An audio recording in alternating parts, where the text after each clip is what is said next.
So without further ado, Matt Novesky. Oh, thank you. Hi. Cool. My name is Matt Novesky. I've done this a couple times now, and I love doing this. I like to talk. So I'm going to try not to. I don't know if anybody was here when I did this before, if anybody's heard my story before, but okay, good. Assume not. Yeah. Okay, good. So I do a lot of stuff in music and a lot of stuff in the entertainment world. I'm a musician, I'm a songwriter, producer, studio owner, and I do artist development as well. So, and I love what John said a minute ago about creating opportunity. I feel like that, like for me, that's just how it all started. I was in bands. Well, first of all, I'm a bass player, and I play in a band called Blue October. And I have a studio here in town called Orb Recording Studios. Has anybody been there? Anybody know about it? A couple people? Okay. Yeah, there's probably quite a few people who've been here now. So I started playing bass. I started playing when I was about 11 or 12. And by the time I was 13, it was kind of all I cared about. School was kind of at the bottom of my priority list. Doing well in school and classes. I cared about battle of bands. I cared about being in bands and going and jamming and having rehearsals with my friends after school. That was like, everything to me. And it wasn't long before I started playing regularly and started playing, I did go to college after high school, but music sort of just took over when I was in college. It was like on the weekends, playing gigs became more important than being at my 8 o'clock class on Monday. And that was definitely a struggle, but that's what I love to do. And so to me, like being on a tour bus or getting to play and, make a living doing music was just all I ever cared about. It was all I wanted to do. There wasn't really much of a backup.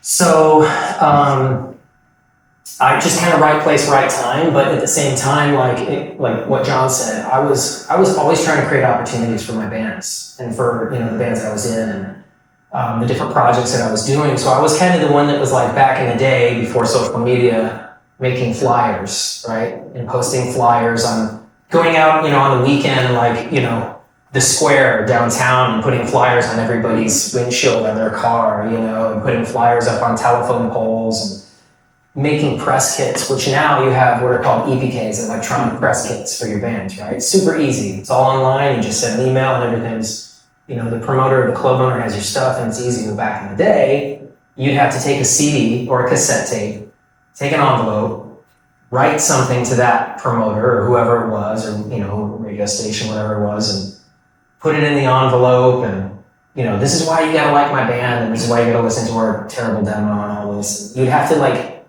put a stamp on it and mail it to them and hope that they would actually stop and listen to it, pay attention to it. And that's just the way things were done. Well, nobody else in the bands I guess nobody was as hardcore about it as I was, because all the bands that I played in, I was always the guy that did that. And I was always the guy that would, okay, well, you're going to go do whatever after school for 3 hours. I'm going to go home and mail out press kits. I'm going to go home and make flyers, or I'm going to draw a logo or whatever, that had something to do with my band or had something to do with music, because that was my passion.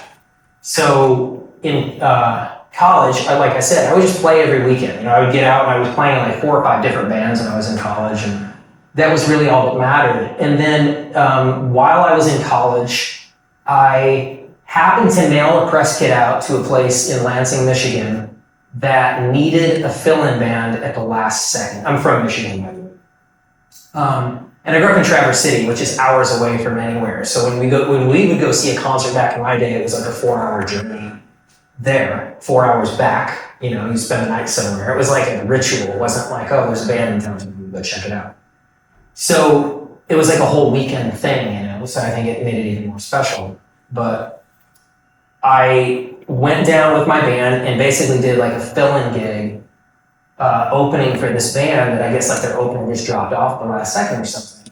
But I guess the guy had my press kit because he listened to the tape and he called and he said, hey, I think you'd be a good fit. You guys want to come do the show like tomorrow? And so we went down and did the show, and at the show, I met a guy named Mike Rand, and Mike Rand was the manager of the headlining band, which they were on Universal Records at the time. And Mike and I just stayed in touch and kind of hit it off, and then a few months later I ran into him again, and we just kind of kept in touch, and throughout the course of me being in and out of bands, he would just kind of check in on me, you know, and see like what was going on, see what I was up to. And so one day, he reaches out to me, calls me, and he says, "Hey, I've got this band down in Texas that I want you to go check out." You know, and I was like, "Texas." But are you paying for the trip? Because if you are, cool, yeah, I'll go. And he's like, "Yeah, well, it's actually in Austin." And I was like, "Oh, I've heard good things about Austin. That sounds awesome." So I listened to the CD, and I thought it was interesting. I definitely did. I thought it was mature. That was a lot more mature than any band I had been in.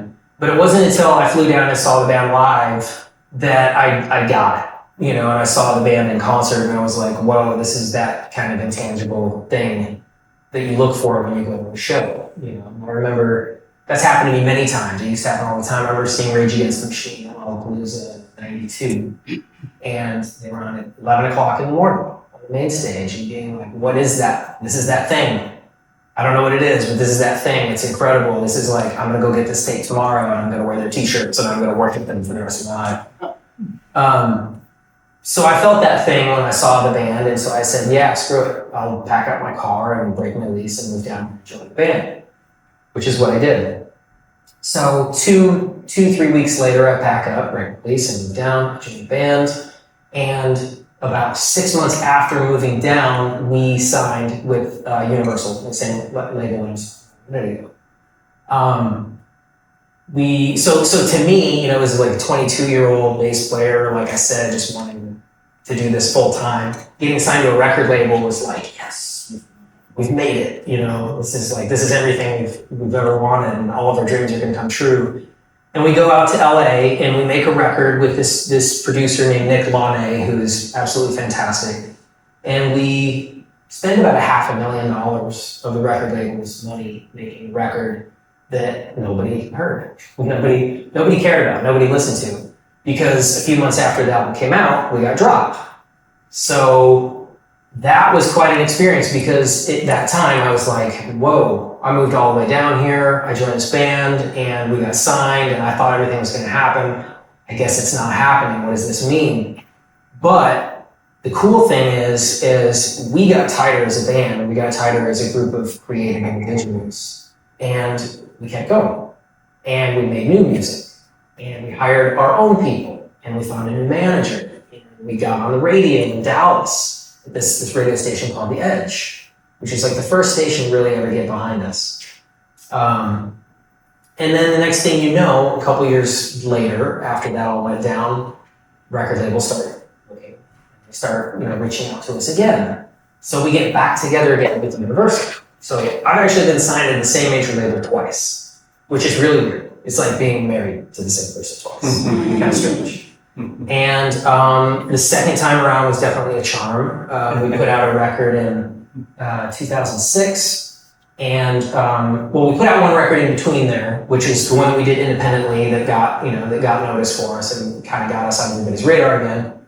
Was there a hit on that record, or was it just... It defined hit. Well, I mean, was it known by the masses? It was known by the regional masses. Okay. It was, there was a song on that record called Calling You, and that song it was on the radio in Dallas, like I said, and it, a few other stations picked it up, and it got on the American Pie soundtrack. Okay. Like that's American Wedding. That's something. Yeah. Something. Yeah.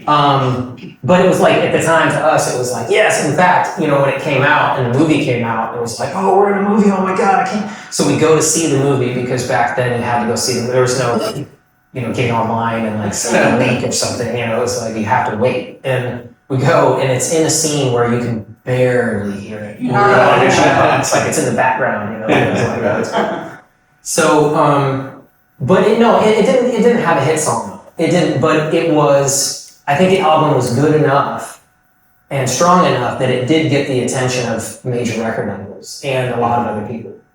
And so it led us back to Universal. And so Universal was kind of a sweet thing, because they were like, look, please take us back. We screwed up. we messed up the first time around. We're going to make it right this time. And they did. And that album did have a couple hits on it. It had a song called Hate Me on it. It had a song Into the Ocean. And Hate Me went to number 2 on Modern Rock. Somewhere top 10 on Alternative, top 5. And then Into the Ocean did really well. It was like the number 1 video we won for a while. It was awesome. But it was also kind of like for a band like us who had been doing this for years, having some real success after being like the band that nobody cared about at the festival shows, you know, like all of a sudden like people actually knew who we were and were selling albums and actually like, you know, it was very surreal, but it was extra sweet. And it was extra sweet to us because we were like, okay, we were young and immature the first time around. Maybe we wouldn't have handled it correctly, and now we're not going to take any of this for granted. We're gonna do it right. And so, like another album with one more album with Universal does fairly well. We start our own record label. This is kind of around the time. Does anybody know what a 360 deal is, or has ever heard of the term 360? Describe it. 360 is basically the modern way of doing things with major record labels, where a record label back in the day was really just about your album, and as a touring entity or as an artist, you had complete control over your merch, your touring, streaming. I mean, all of that was your own thing, but as sales started to dwindle, record labels would start doing 360 deals, which is where they get a cut of everything that you make. Which, I mean, it kind of sucks in some ways, but in some ways it's like, well, record labels are spending a ton of money and they're investing in you and taking a risk in you. They deserve that. But we were lucky because we had already built up enough of a fan base where we didn't really need it. We didn't have to do that. So we said, hey, we love you guys are great, but we can do it ourselves. So we started our own record label. We hired our own radio people. And make a long story short, now in 2022, we're currently making our 12th studio album, and we're still doing it. You know, we tour all over the world, and we've played ACL and played with Kiss, Aerosmith, the Rolling Stones. We've gotten to do a lot of things that I dreamed of when I was a kid, and we still do it, and we still go out and tour. And I can't even begin to express. Like, it may sound cheesy, but like every single day. I'm so grateful that this is what I get to do for a living. This is how I provide. And this is how I take care of my family, my 3 kids. Around 2003, 2004, I did start to realize that making records was what I loved the most. That was my favorite part of it. And touring's fun. It's cool, you know. Traveling the world is fun and exciting. But something about the whole process of making an album and being in a recording studio, being creative, that's where it really hit me. And that's where I was like, ooh, this is different. This is like, if I could just do this all the time, I would. So I started working with other bands. I started writing with other bands. I actually just started the first time just doing pre-production with a band. Does anybody know what pre-production is or pre-pro? So I got hired to basically be like the guy that, like the warm-up act, right? To like get the band, the songs ready so that the producer could step in and make the money and take all the glory. And I loved it. And the band, at the end of that, they called me and they were like, you should have produced the record. The guy was kind of a jerk and your ideas. And I was, okay, well, maybe I should start doing this more regularly. I should take it more seriously. So I just started making albums and I started doing stuff for free or just like not saying, you know, no to anything really, just to get experience and just to see what it was like. And I got busy really quick and I realized really quickly that it was something that I was good at and it was something that I loved to do. And it kind of took over my life, you know. So when I would come off the road from being on tour and, you know, everybody that was fishing or, you know, whatever it is or, you know, on vacation, whatever, I would come home and go in the studio and make a record and work with another band. And the thing that I loved a lot about that was growing up, you know, as a songwriter and as a musician. Some of my favorite bands, like Fishbone is one of my favorite bands of all time. When you listen to a Fishbone album, you hear punk, funk, metal, rock. You hear everything, right? And so to me, I wanted my production career to kind of be like that. I didn't want to be the guy that did pop punk. I didn't want to be the guy that does just hip hop or just this or just that. I want to do everything. And so I realized really quickly that I got I'm really lucky and spoiled because I get to go play in my band and do that. But then when I come home, I get to choose what other band I want to be in for a month or 2 weeks or one song or whatever that is. And I still get to do that to this day. And it's awesome. It's awesome. I love doing it. I would do it for free. I really would. But it just so happened to be able to do it for a living. And I'm really lucky to be able to do that. In 2012, our old guitar player and I decided that we were going to open a recording studio. So we actually built the studio from the ground up. In 2014, we opened our doors. Everybody said we're crazy. This is like the worst time to be open, a big commercial facility. It doesn't make any sense. And we said we don't care. So we went ahead and did it and opened. And in the first year, we got really, really, really lucky because our first year we had some huge clients coming through the doors. And I think that kind of kickstarted things for us. But, I got to say, it's been awesome because we've been able to kind of prove everybody wrong, but we've also been able to really do something special and be a huge part of kind of helping Austin build its identity, and just be a part of that identity. And not that we're responsible for something, but we are a part of it, which I'm really proud of. We've worked with a bunch of national artists, we've worked with a bunch of international artists, we've worked with a bunch of local artists, and we work with everything in between. And that's one of the things that I love about Oregon. I love the studio is we have a big room, we have a middle room. It's like Goldilocks, right? We have the big room, we have the middle room, we have the little baby room, and you can do everything there. You can kind of pick your room, pick your flavor, and do it how you want. And it's been great because we're not like the big studio that says no to the local artist who doesn't have a lot of money or doesn't have a lot of resources, but we're also able to say yes, and we can say yes to the big artist that has really specific needs, some artists, they're particular. Like big artists, they like things a certain way, right? So that's been really great. And since 2014 to now 2022, we've worked with artists like Pentatonics, SZA, Bieber, Fetty Wap, who else? Third Eye Blind, Grimes, Dondala, Crowbot just did their last record there, Nothing More, everybody, right? So, and there's no sign of slowing down either. It's been fantastic and we're busy. And I'll leave my story at this, and I really love the Q&A part of this, right? I love answering questions. The pandemic. Pandemic was really scary. It was really scary as a musician in a band, and it was really scary as a studio owner because it was just like anything else in life. It was all these unknowns, and all you heard about, it was first happening, it was the grim reality of it. And those of us in the entertainment industry, we are going to be the last people to get our jobs back. We're going to be the last people to provide and make a living, and that is very, very scary. We were actually, and I'll share this really quickly, my band was actually on the first tour date of our first tour for what was supposed to be our biggest album when everything was shut down. We were in the venue watching Governor Abbott on the big screen shut everything down. We packed up, we came home. And it was, okay, well maybe in 2 months you'll go back out.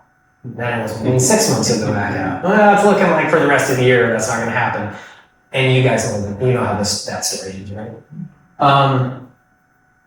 Fortunately, last fall, we went back out and did a whole tour. We got to go back to the UK in March. We're going back out this summer. We're going back out this fall. Things are good, right? But the thing that really blew my mind and the thing that really made me, I think more inspired than ever was seeing the need for recording and seeing how important a recording studio is during the pandemic. I came back and part of me was like, well, this is scary. I'm not going to be touring. I don't know what's going to happen. Well, I got the studio, which is great. I'm really fortunate in that sense. But I kind of want to see how this plays out. I want to see what happens. And we were busier than we've ever been.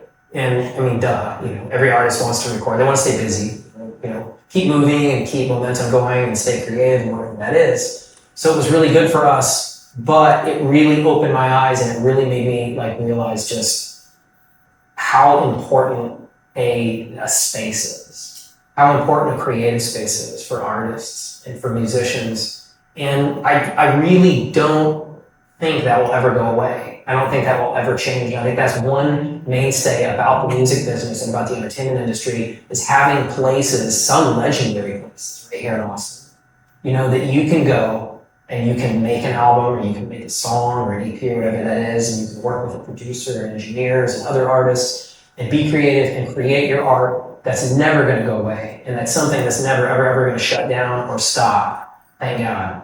And yeah, so the pandemic, scary, but we came out the other side and we came out like in a really good place.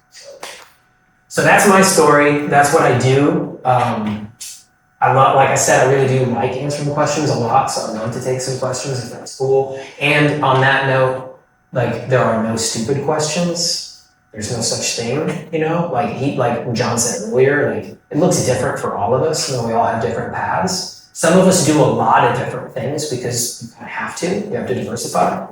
But there's also nothing off limits. Like you can ask me anything, and I'll answer as honestly as I possibly can. Cool. Let's start. Don't be scared. I will. Okay, what you get? How were you, I guess, mentally after you got dropped, right? Ooh, that's an awesome question. I was terrible. I was in a really bad place mentally, to be honest with you.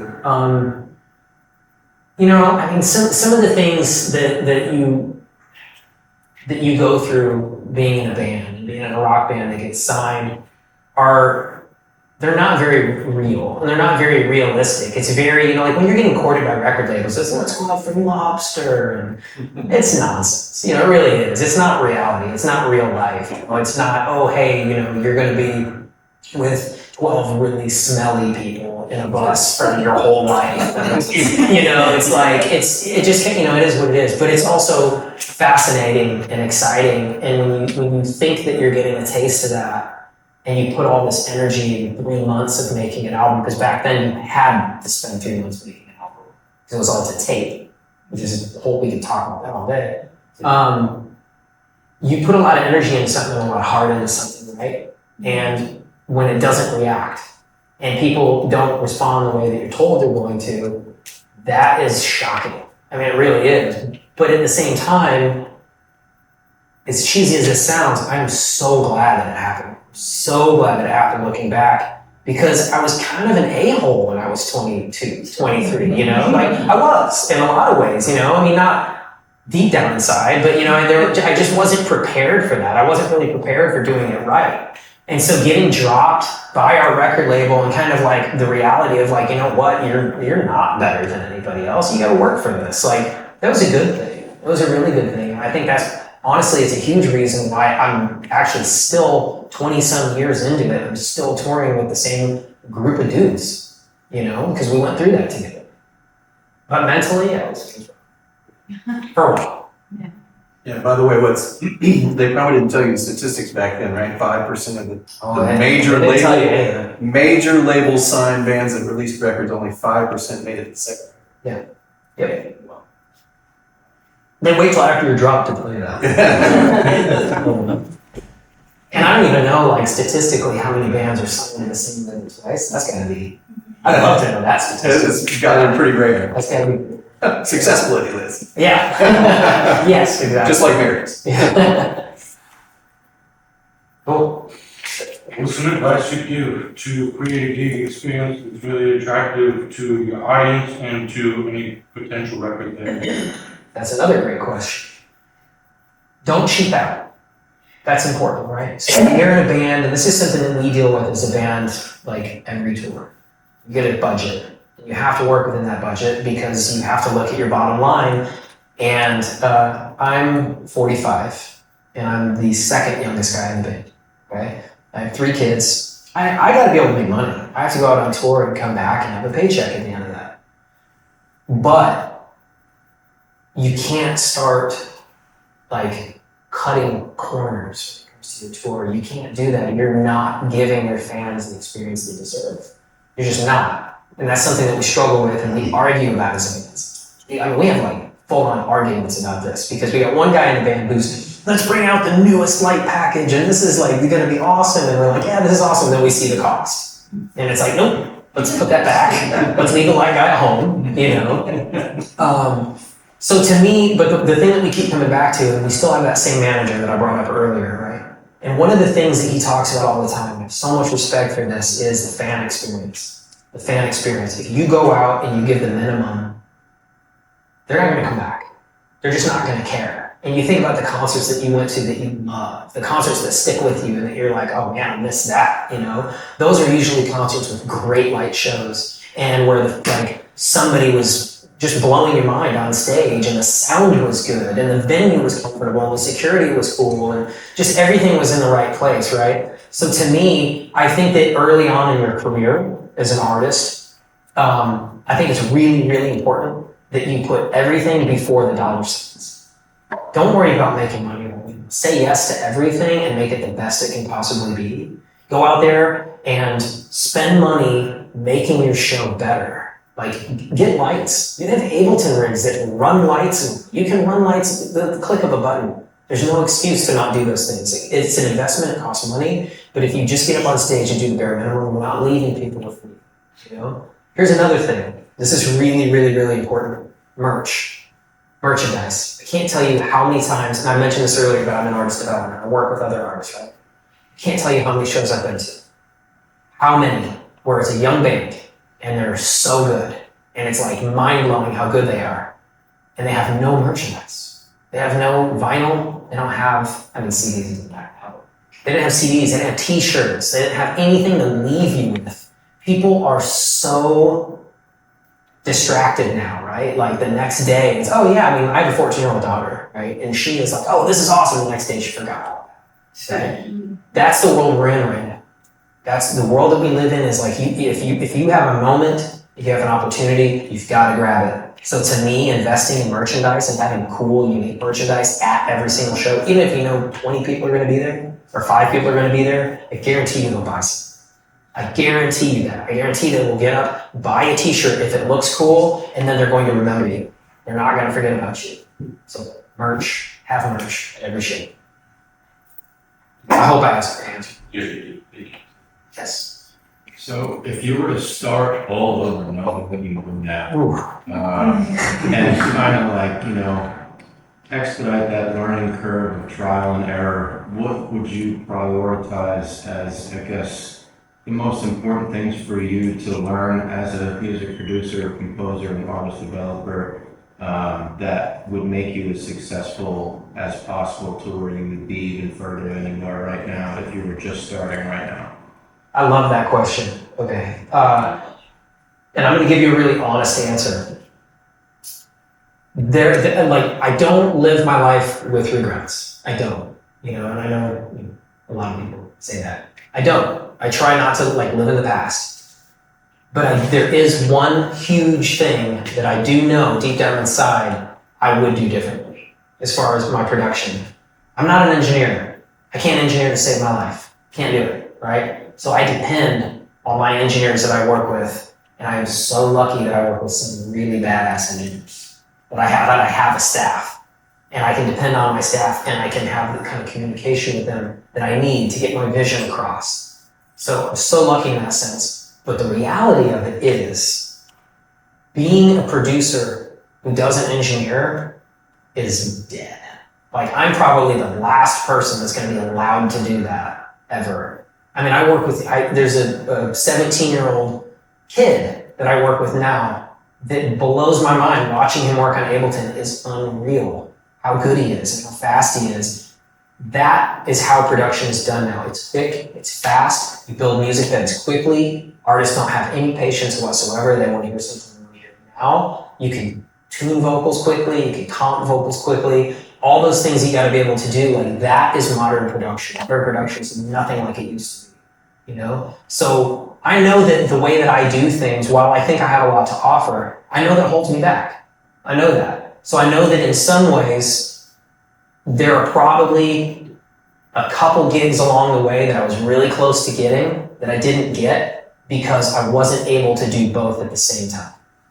So if I could go back to my younger self and start over, I would definitely emphasize this, right? I would emphasize that learning curve for sure. The other part of it as an artist, and were you just asking production or both? No, both. Because yeah. The performing part of it. Okay. I don't know anything about the production part of it, Yeah. or composition or anything like that. And being that you do a little bit of both, starting as late as I'm starting, I was wondering, I guess, what your thought process would be on like prioritizing what to learn to be as successful as possible. Yeah, If you're better starting it. I love the question. I do. The other side of it, from a performance aspect, from being an artist, is I don't read music. I don't. I've been pretty much okay without reading music, and I think a big part of that is because like I kind of have my own style as a bass player. I have kind of a signature sound, and I have a thing that I do. And fortunately, I've been really blessed. And like I've played on some great records, and played with some great artists, and I've been really lucky that I've been in situations where I'm not gonna lie and say there haven't been moments where I'm like kind of like a little bit nervous, like, oh, I wonder if I'm gonna have to read for this gig. I can't do that. I've been really lucky that I haven't had that come up yet, but I know that holds me back too. I know that if I had taken the time to properly read music back in the day, I'd be able to pick up things quickly. And like I said, I didn't need it for Blue October. I haven't needed it for some of the other gigs that I've done. I've done some pretty big gigs, but there have definitely been times where I'm really nervous about it, right? And not only that, like you think about the other artists, they get the biggest gigs in the world. You know, you think about Sean Hurley and Adam Blackstone and all these amazing bass players. They get those gigs because they can read and they can pick it up quickly. And they're really, really good at what they do. Part of me is like, I liked it early on in my career. I didn't take lessons and I didn't learn to read. But after like 2 years of kind of developing my own sound, I should have done it. I should have, for sure. That is one thing that I would do differently. There's actually been one session where I was playing bass, and you know what the number system is? And does anybody know what the number system is? I know the number system now. And I did not know the number system in that session, and I was that guy. And that is not fun. And I was in a room with some badass musicians, and I was like, oh, this is so embarrassing, like, you know, and I know that, like, we had jammed together before, and they were like, yeah, he's got it, he's a great bass player. No, we got in there together, and they went, oh yeah, at 4 or 5, I'm gonna go down. I was just like, I have no idea what I'm doing right now, you know, and so I was that guy. First thing I did the next tour was I sat down with Will Mack, our guitar player, and he taught me how to do the number system. Cool. Thank you. What's the difference between producing and engineering? Hey, you guys, this is like the best questions I've ever had, right? Sometimes a lot, and sometimes absolutely not. You know, I work with producers that engineer and produce, and sometimes it's a great experience, and sometimes I really prefer somebody that really just focuses on the song, the structure of the song, the performances, and then let somebody else really handle the sonic aspect of it, right? Like all of the technical, doing this, you know, and setting up the microphones, capturing the sound, recording it, comping, mixing, everything, right? But like I said, these days, producing and engineering really go hand in hand. If you can be an engineer and not necessarily be a producer, but if you want to be a producer now, you have to be at least kind of an engineer. You know, you have to know some things about that. You have to know some aspects of it. I would say that the simple answer to that is producers typically in the past are sort of the director of the song. Back in the day, a producer actually, they were there to facilitate making sure that musicians were hired, and that everybody was on time, and that coffee was there, and everybody, I'm talking a long time ago, right? That slowly transformed into the producers there to make sure that, you know, the song is being done properly, that the artist's voice is being heard, and it's ready, blah, blah, blah, blah, blah. And then you had the engineer who was there recording the tape, cutting the tape, setting everything up, you know. Now it's really morphed into everything. Questions? I have two. Okay. What's your favorite color? Orange. Sick. Second one. Writer's block. What do you do to be able to get out of it? Man, I actually just yesterday came out of a really bad spell of writer's block, honestly. So I'm doing a project, and it's something I've been doing for my, you know, just for fun, and like for several months I've been like, nothing's coming to me. It was such a good feeling going in yesterday and working on a song, and all of a sudden I got a melody, I got ideas, right, coming out of that again. For me personally, like I've definitely struggled with that. I have struggled with it in the past. And being in a band with somebody who writes all the time is really daunting. Like, I mean, when I joined the band, Justin, our leader, lead singer, primary songwriter, he had like over 200 songs already. I'm on tour with him. We were in a van back in the day. We almost crashed. Because he was driving late at night and he was writing lyrics on a pizza box next to me. I woke up, grabbed the wheel, you're like, oh, sorry, man. That guy's writing all day, every day, in his sleep. It's ridiculous. How does he distinguish between all 200 of them? It's Or 500? It's a mystery. It really is. But he just breathes it, like he lives it every single day. And he's constantly in the studio. All the time, he's always working. So being in a band with somebody like that is inspiration for sure. Seeing somebody make you realize that, you know what, I'm making excuses. I'm being lazy. I'm finding reasons to not work today. I'm boondoggle, right? That's really nice. Being in a band with somebody like that definitely helps. I know not everybody's in that position, though, So writer's block to me, when I'm left to my own devices, when I'm off tour, whatever that is, that can be tough. I think as a musician, I really look up to musicians like Flea and Bubby Lewis and people that are very spiritual about their instrument. And so when I hear interviews with them or read interviews or I hear them talk, they talk about playing an instrument by themselves.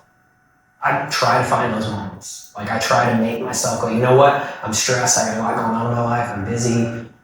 I have an hour and I'm by myself. I'm going to pick up my bass and play. Even if it doesn't get me anywhere, it doesn't lead to a song, it doesn't lead to a melody, it doesn't lead somewhere, it's going to give me some kind of a spiritual satisfaction that's going to bring me back to what I love. And I think that has always yielded the best results. Just force yourself to play. Do you play an instrument? Two. Well, there you go. Yeah. Pick one of them up, make yourself play it. Cool. Good advice, thank you. What else do we got? First of all, my mom is obsessed with the October. I've been listening. She's got great taste. I've been hearing those music since I was like 7 probably. I'm 19 now. That's awesome. But I just wanted to know, do you believe in the term like fate to make it? Oh man. I guess it depends on the circumstance.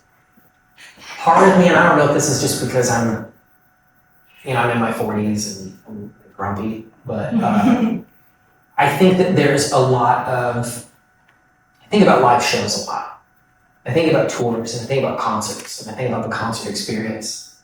And I think about shows that I've been to and how rare it is these days that I go to a show and I see a band and I know that they're actually singing, and I know that it's actual drums and bass, guitar and keys. And there may be tracks, but the tracks are there for a reason. They're not a crutch. And that didn't used to be the case. Like back in the day, you would go see, I remember seeing Ice Cube in '91. It was one of the best shows I've ever seen in my life. And he gave everything he had, and he had 3 people on stage with him, and it was unreal how good it was. There is a way to have tracks on stage and it be real and tasteful. I feel like a lot of shows now that I go to, this is a grumpy, I go to a lot of shows and it's not distinguishable what's real and what's not. And I know that I'm seeing that and I'm not hearing what's happening. And I'm not hearing the actual instruments, right? And it pisses me off. It pisses me off because tickets are like $200 a pop now, It used to be $35 to go see a great concert. It's expensive now. So if you're gonna spend your money, the fan experience, it's not just about the show. It's not just about what I'm seeing, it's about what I'm hearing, it's about talent. It's about musicians playing their instruments and playing together as a unit, So I think that social media is kind of breeds a little bit of, it doesn't have to be too real. I'm an artist, hear me, hear my song, blah, blah, blah, blah, blah. Did you write the song? Did you really write the song? Did you just steal it off the internet? And, and then when I go see your show, how real is it? How much is it authentic? Am I hearing your voice? And you watch shows like The Voice and American Idol, and the one thing I will say is, at least you know what you're hearing is real. It's genuine. You're hearing somebody actually sing and pouring their emotion out, right? And that's why I go to shows. I want to hear somebody make me feel something. So I think that you can be really smart and prolific with your business, and I think that you can be cocky, and that's cool. I think you can go out there and say, you need to come see my show, and you can make it sound bigger, you can make it look like you're way bigger than you actually are, but you've got to back it up. There has to be something unique and original and genuine about it.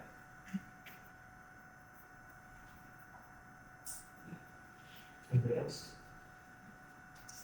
What are some tips you could give for building a personal brand and also your brand as like a musician and artist with October? I'm actually kind of a bad person to ask that to because I'm really, really bad about social media. I'm only on Instagram and I'm very active on it. I'm told all the time, you need to be doing this, you need to be doing that. And I'm like, man, I'm not very good at this. But I would say that for a younger producer, engineer, artist, use social media to your advantage. It's a completely different ballgame than it used to be. Back in the day, like the way that we did things, when we got signed was you went and played shows and then a record label and those radio stations decided if you were worthy or not of being heard by the masses. You didn't have a platform like you do now. Anybody can blow up on their own now if they have something really original and unique and cool. You can do it free. You can do it completely by yourself. But I think that again, it has to be authentic. It's got to be genuine. It's got to be something that's going to last. But I think that using social media to your advantage, like personally, is very smart. It's definitely, it's not even just that it's smart, it's necessary. Record labels now, yeah, they still exist, they're still around, but if you don't already have something working, it doesn't matter how strong your song is in, it doesn't matter. They want to see that you're getting followers all by yourself, on your own. And then as a band, what was the other part of it? As a band or like as a business? Yeah. Same thing. Social media is everything. It's king, right?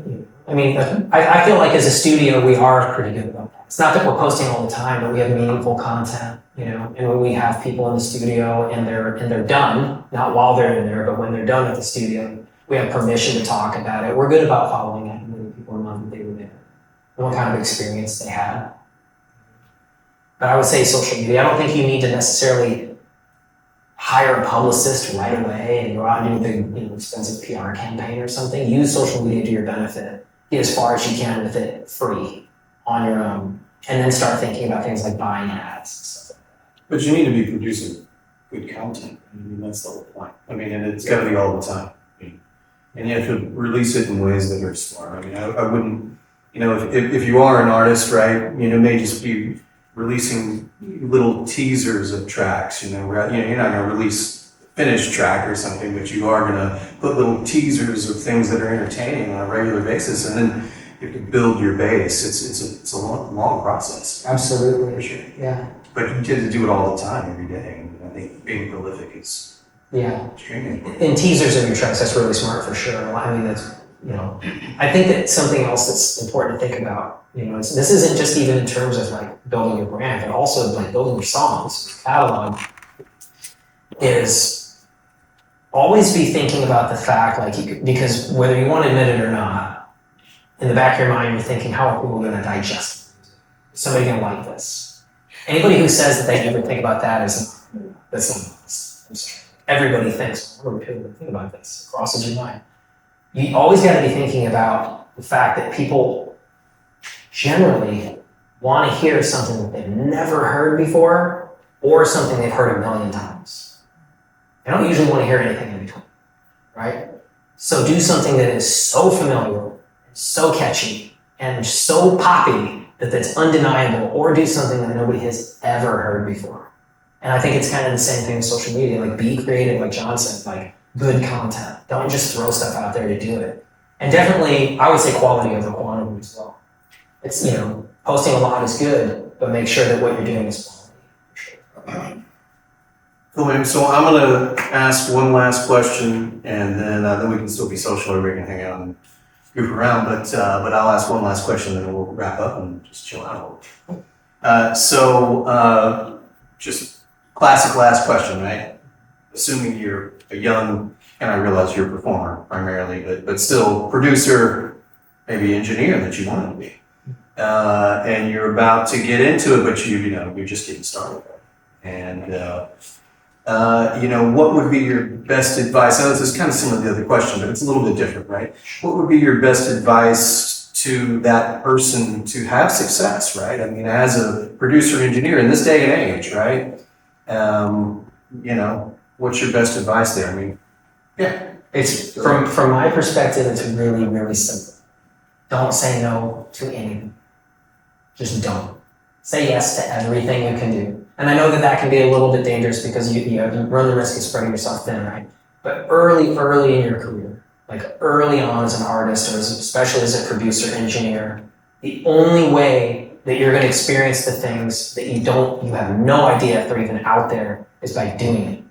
And working with bands and being a therapist for a band for a day, right? Like being in the studio and witnessing these like arguments or these glorious moments or like whatever it is, all these different things that happen, you have to experience it. And if you're saying no and you're too good for something or it's not up your alley or it's not your cup of tea or whatever it is, and you're not trying it, you're gonna get left in the dust. And you're gonna, you know what, and you can live on an island, and that's great. But to me, early on, I said no, or I said yes to everything. Everything that came my way, there were so many times where it was like, oh, I don't know if I can really pull this off. I don't know that much about, opera, prog rock, Well, that's a Picketing Magazine, so you did. I did, right, yeah. But I said yes, and I learned along the way, and I learned a ton, and it helped me. And the other thing about that is, and this is like, I've seen this firsthand and I see it all the time. I just saw it happen again like 2 weeks ago. You never know when an opportunity is going to come. In the music world, it is not necessarily about what you think it is. It's about being in the right place, the right time. And ready. Ready. Plain and simple. We have an engineer at our studio. He's pretty new. He hasn't been there very long. We have a really, really big songwriter, producer in town working with him. He just happened to get the gig. He was available. And the guy just loves it. And he's coming back for 2 weeks and he wants him. I want this guy. He's my guy. I need him. And I would be surprised if when he goes back out and he's working with some huge artist, we have to say goodbye, and he's going to go to LA and work for this guy full time.